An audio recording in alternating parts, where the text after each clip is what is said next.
Welcome to the IVF Journey with Dr. Michael Chapman, the podcast for couples who struggle with infertility and want to fulfill their dreams of becoming parents. In this podcast, you'll learn actionable strategies to deal with infertility from Dr. Michael Chapman, or Prof as he's affectionately known. Prof is the co-founder of IVF Australia and is a leading Australian infertility specialist who has helped over 3,000 couples realise their dreams of becoming parents. To access previous episodes packed with ideas, solutions and tips that actually work, head over to Dr. Chapman's IVF podcast on iTunes. You can also ask questions by contacting Dr. Chapman's rooms on 1800 111 483 or by emailing him michael.chapman@ivf.com.au. That first cry of a baby born after the long journey of IVF remains one of the most beautiful experiences in the world. As an obstetrician and an IVF specialist, I've had the privilege of experiencing this over many thousands of times in my long career, but I still remain moved by each baby's first cry. It signifies the end of a long journey and the beginning of a new life. This is Professor Michael Chapman, co-founder of IVF Australia and host of the IVF Journey podcast. Thanks for tuning in. To access all the previous episodes, head over to my website www.theivfjourney.com and select IVF Journey Podcast from the navigation menu. You'll also be able to find the various services that we provide at IVF Australia.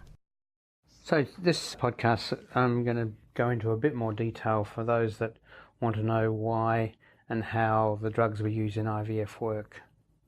The original IVF pregnancies were done without any stimulation, working on the natural cycle and doing an egg collection around the time that the egg was ready to be released. There was little control of what time that might be, and they were doing egg collections at 3 o'clock in the morning sometimes for that one solitary egg in the hope of producing a pregnancy. So it's not surprising that multiple attempts at IVF in the early days would be failures, with success rates in the first year or two of probably less than 5%. But we've got a lot better. The reasons for getting better were multiple, but the use of medications to stimulate egg development on not just one egg but multiple eggs, probably the biggest step forward. The ovary responds in the first 4 or 5 days of the menstrual cycle, in fact while the women are still bleeding, to an increased level of the hormone, follicle stimulating hormone, which is made by the pituitary gland and is released in the presence of low estrogen levels. Women have lower estrogen levels around the time of menstruation. In part, the fall in estrogen is what brings on a period. So those physiological levels, i.e. the ones that are coming from the pituitary gland, initially recruit a collection of follicles, something in the order of 5 to 20 follicles, begin a journey from around day 2 or 3 of the menstrual cycle.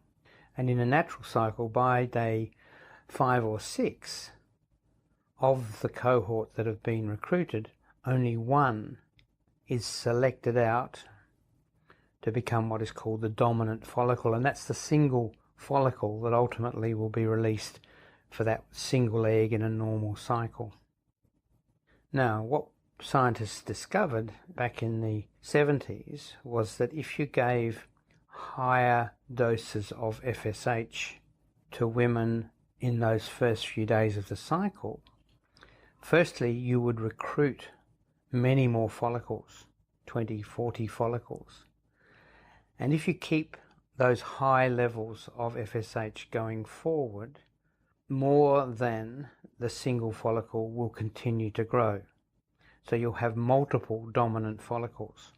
Those follicles producing multiple eggs then provide a greater chance of producing fertilization and producing a pregnancy. So from about 1985, it became routine to use artificially produced FSH, either distilled from postmenopausal women's urine, which was the primary source because FSH levels are high after the menopause in the urine of women, so a filtering process, or by 1990, genetic engineering was producing FSH in the laboratory. So using doses that gave very high levels relative to the natural levels of FSH, we were able to maintain high number of eggs. And those numbers of eggs will become mature. Those mature eggs can be fertilized and success is more likely to occur. The FSH that we give today, in most cases, certainly in Australia, is generated in the laboratory using genetic engineering. There are now in Australia 5 drugs on the market that are used for IVF stimulation. They all, in large randomized controlled trials, show no difference between one and the other. So if your doctor prescribes one medication, another doctor prescribes a different one, the results are going to be the same. Perhaps an indication that one might be better for one woman and not another, but that's very debatable. But your doctor, if you fail an IVF cycle, may change medication just in case it makes a difference. It probably doesn't. The dosage of those drugs is determined based on a number of factors. Although the first time exposure of women to FSH is to some extent an experiment, we can't tell how you will respond. And even between cycles, women's responses can vary. So the factors that we take into account in deciding the dose are a woman's age. The younger you are, the lower the dose you need. Now, in part, that is because of the number of eggs that are in the ovary that are ready to go. And that's reflected by the level of anti-Müllerian hormone, AMH. So doing an AMH level is almost universal now before we start an IVF cycle because it gives us an indication of what level of dosage is correct. Since the end of last year, a month or two ago, one company has actually brought out a FSH preparation which they actually provide the doctor with the dosage required based upon the AMH level and the woman's age. You plug that information into an app and it comes back with a dosage number they suggest is going to be the optimal response. Most of us, however, still rely on that combination of women's age, AMH levels, and also body weight makes a difference. The bigger you are, particularly over 90 kilos, the higher the dosage of drug that will be required. Because these drugs go into the fat, bind to the fat, and therefore are not biologically useful. So the more fat you are, the more the dose of FSH should be. The question of how big a dose you can give is still a vexed question. There is no evidence that giving more than 450 units at all beneficial in terms of producing more eggs. There's debate whether anything over 300 actually makes a difference.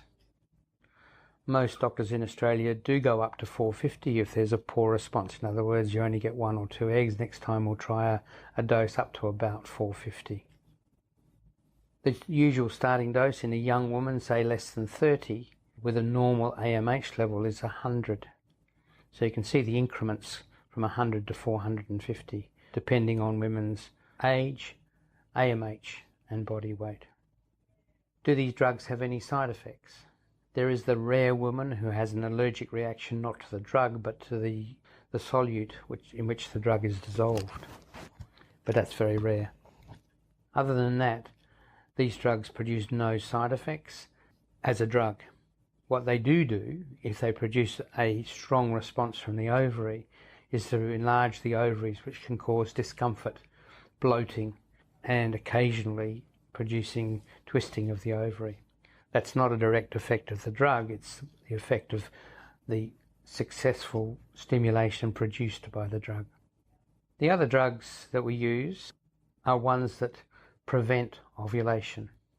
As I mentioned at the beginning of this talk, in the old days we had to rely on nature, that we'd watch for the ovulation surge of hormones to occur, which occurs 24 to 40 hours before an egg is released. If we pick that rise in hormones up, then it's time to go and collect the eggs, and that, as I said, could be any time of the day or night. And very often we missed it altogether. By 1990, there were drugs appearing on the market which suppressed the pituitary from producing the ovulation-inducing hormone called LH. So by preventing that, we took over control of when the eggs were finally matured. So these drugs are called GnRH analogues. They are similar to a chemical that's released from high up in the brain that tells the pituitary what to do.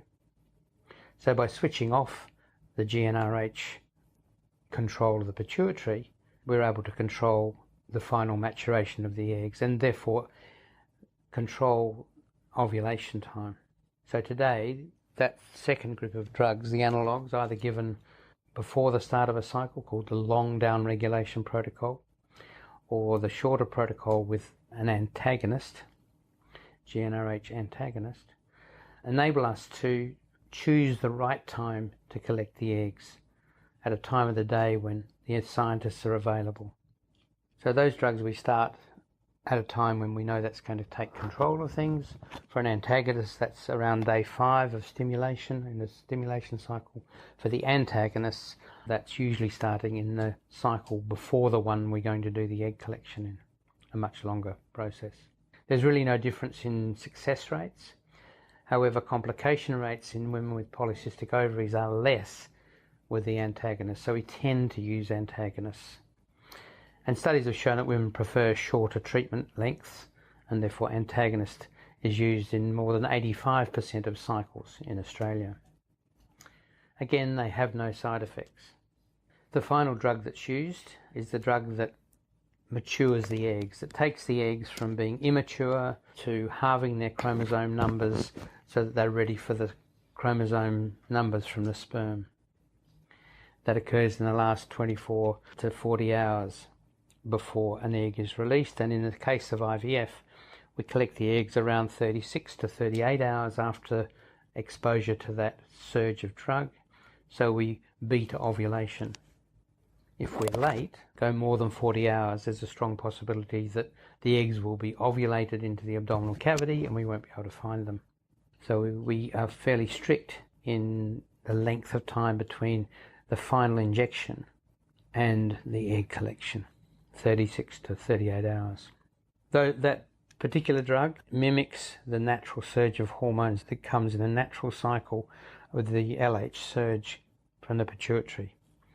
But we give, in fact, a drug that is genetically engineered equivalent to the LH surge, mostly Ovidril. There are other ways of inducing that surge if necessary, but that's probably a little complicated for our talk. So they're the drugs that lead up to the egg collection.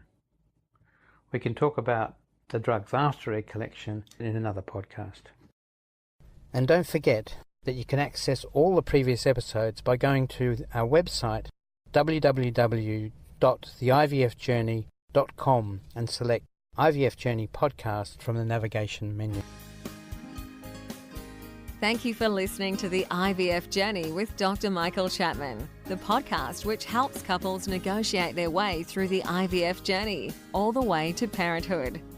You can also ask questions by contacting Dr. Chapman's rooms on 1800 111 483 or by emailing him michael.chapman@ivf.com.au.